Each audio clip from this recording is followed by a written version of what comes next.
शिक्षा पूजा कुमारी दी Pentecostal assembly school से। प्यारे बच्चों, आशा है कि आप अपने घर में अच्छी तरह से पढ़ाई कर रहे होंगे और अपने समय का सदुपयोग कर रहे होंगे। प्यारे बच्चों, आज हम कक्षा 2 के बच्चों के लिए हिंदी व्याकरण की पाठ 4 शब्द और वाक्य की पुनरावृत्ति करवा रहे हैं। तो बच्चों, पाठ 4 शब्द और वाक्य। तो प्यारे बच्चों, सबसे पहले हम जानेंगे कि शब्द किसे कहते हैं। जैसा कि पिछले अध्याय में आपने पढ़ा था कि किसी भी शब्द का निर्माण विभिन्न वर्णों के मेल से हुआ था। जिस प्रकार बच्चों, जब कोई स्वर और व्यंजन आपस में मिलते हैं तो शब्द का निर्माण होता है। हिंदी वर्णमाला में स्वरों की संख्या 11 होती है और हिंदी वर्णमाला में व्यंजनों की संख्या 33 होती है। तो इस प्रकार स्वर और व्यंजन जब आपस में मिलते हैं तो शब्द का निर्माण होता है। तो बच्चों, सबसे पहले शब्द को इस तरह से परिभाषित किया जा सकता है कि वर्णों का या वर्णों के सार्थक मेल से शब्द बनते हैं। जिस प्रकार आप उदाहरण स्वरूप देख सकते हैं, क जोड़ म जोड़ ल। यहाँ आप देख सकते हैं कि क म ल 3 वर्ण हैं। इन तीनों के मेल से कमल शब्द बना। और कमल एक फूल है। उसी प्रकार आप देख सकते हैं कि आ जोड़ म, इन दो आ और म दो वर्णों के मेल से आम शब्द बना। आम एक फल है। तो बच्चों, यहाँ आप देख सकते हैं क जोड़ म जोड़ ल, इन तीनों वर्णों के से कमल शब्द बना। उसी प्रकार आ जोड़ म, इन दो वर्णों के मेल से आम शब्द बना। जैसे मैं लिखूं ट मा जोड़ ट जोड़ र, इन वर्णों के मेल से टमाटर शब्द बना। तो ये क्या है? टमाटर क्या है? एक सब्जी है।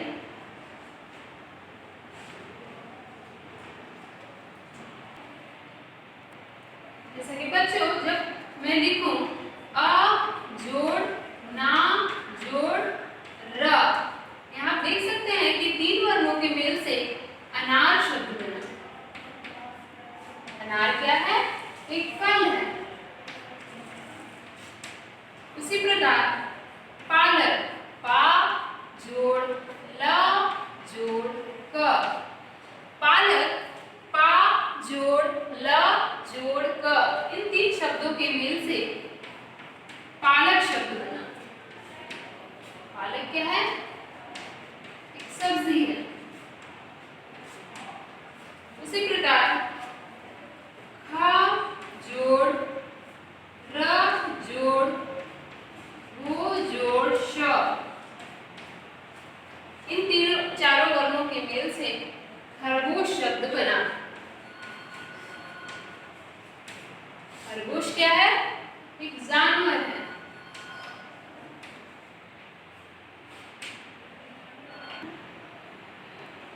जिस प्रकार बच्चों मैंने अभी बताया कि 3 वर्णों के मेल से या वर्णों के मेल से शब्द बनते हैं, उनका कोई निश्चित अर्थ होता है। परंतु जब मैं लिखूं रा जोड़ मो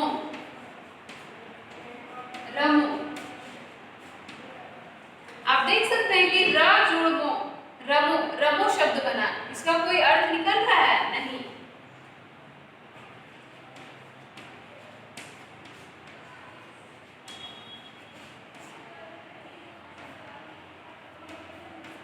आप देख सकते हैं रा जोड़ मो रमो, रमो का कोई अर्थ नहीं होता। इस शब्द का कोई अर्थ नहीं होता। परंतु जैसे मैंने पूर्व बताया क जोड़ म जोड़ ल कमल, इन तीनों वर्णों के मेल से कमल शब्द बना। तो कमल क्या है? एक फूल है। उसी प्रकार मैंने बताया कि खा जोड़ र जोड़ वो जोड़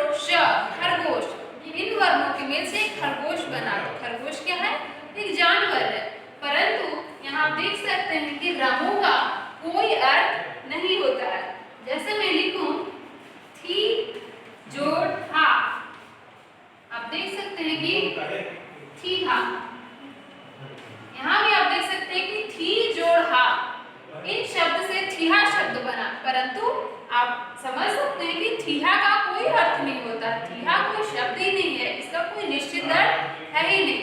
तो इससे हम समझ सकते हैं कि जब कोई वर्ण आपस में मिलते हैं और उन वर्णों के मेल से कोई एक निश्चित अर्थ निकलता है या उस शब्द वर्णों के मेल से उस शब्द का कोई निश्चित अर्थ होता है तो उसे शब्द कहते हैं।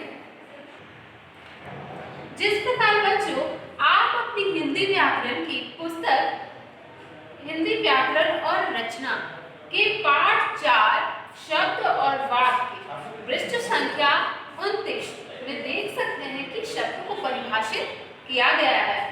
वर्णों की सही मेल से शब्द बनते हैं।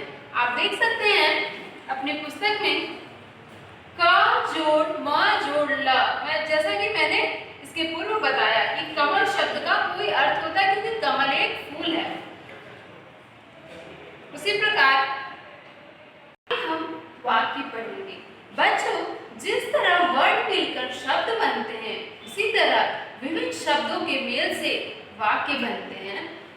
वर्णों के मेल से शब्द बनते हैं और शब्दों के मेल से वाक्य बनते हैं। शब्दों का सही जोड़ ही शुद्ध वाक्य की शुद्धता का लाता है। जब शब्द सही मिलते हैं तभी वाक्य शुद्ध होता है, अन्यथा जब आप शब्दों का सही जोड़ ही वाक्य में शुद्धता लाता है, अन्यथा जब आप गलत शब्दों से मिलाकर वाक्य बनते हैं तो परंतु उस वाक्य का कोई अर्थ नहीं होता है। हम इस प्रकार वाक्य को समझ सकते हैं, जैसे मैं लिखूं राम सोता है, परंतु जब यह रहा कि सोता है राम,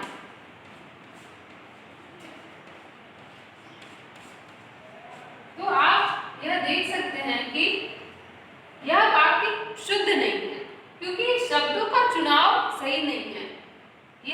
यह वाक्य अशुद्ध है। परंतु आप यहाँ देख सकते हैं कि राम सोता है, तो यहाँ आप देख सकते हैं कि यह एक शुद्ध वाक्य है जो एक स्पष्ट अर्थ निकालता है कि राम सो रहा है।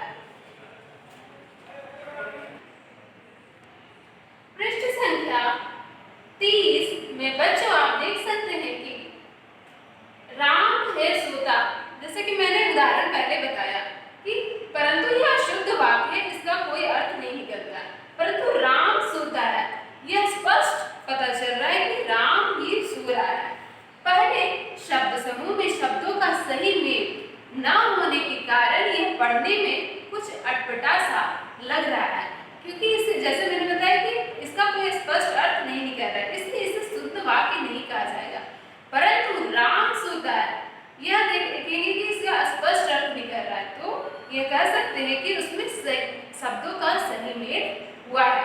इस प्रकार कह सकते हैं कि शब्दों के सही मेल से ही वाक्य बनते हैं। वाक्य को समझने के लिए मैं अन्य उदाहरण भी देती हूँ, जैसे खेल रही है सीमा। आप देख सकते हैं कि इस शब्द का या ये वाक्य का खेल रही है सीमा, ये कोई अशुद्ध वाक्य लग रहा है, इसका कोई स्पष्ट अर्थ नहीं निकल रहा है। परंतु जब मैं लिखूं कि सीमा खेल रही है, तो आप दूसरे उदाहरण में देखिए सीमा खेल रही है। इस वाक्य में शुद्धता का ज्ञान मिल रहा है क्योंकि शब्द का चुनाव किया गया है। सीमा खेल रही है, इस वाक्य से स्पष्ट पता चल रहा है कि सीमा ही खेल रही है, परंतु इस वाक्य में देखिए खेल रही है सीमा, यह अशुद्ध वाक्य क्योंकि शब्दों का चुनाव सही नहीं है।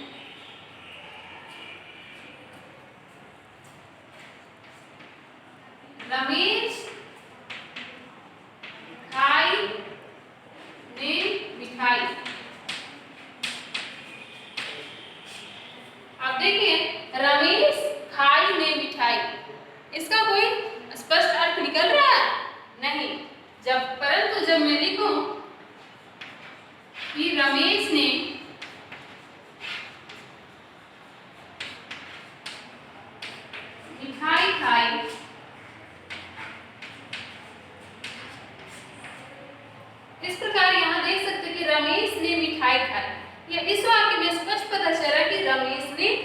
मिठाई है परंतु रमेश खाई ने मिठाई, ये वाक्य शुद्ध नहीं है। इससे स्पष्ट पता चलता है कि शब्दों के सही क्रम से ये वाक्य का निर्माण होता है। बच्चों, पृष्ठ संख्या 31 में आप अभ्यास कार्य को देख सकते हैं। जैसे कि इसमें दिया हुआ है कि गु जोड़ ला जोड़ ब, इन वर्णों के जुड़ने से कौन सा शब्द बनता है? तो गु जोड़ ला जोड़ ब, जैसा कि मैंने बताया था कि शब्द वर्णों के मेल से बनते हैं।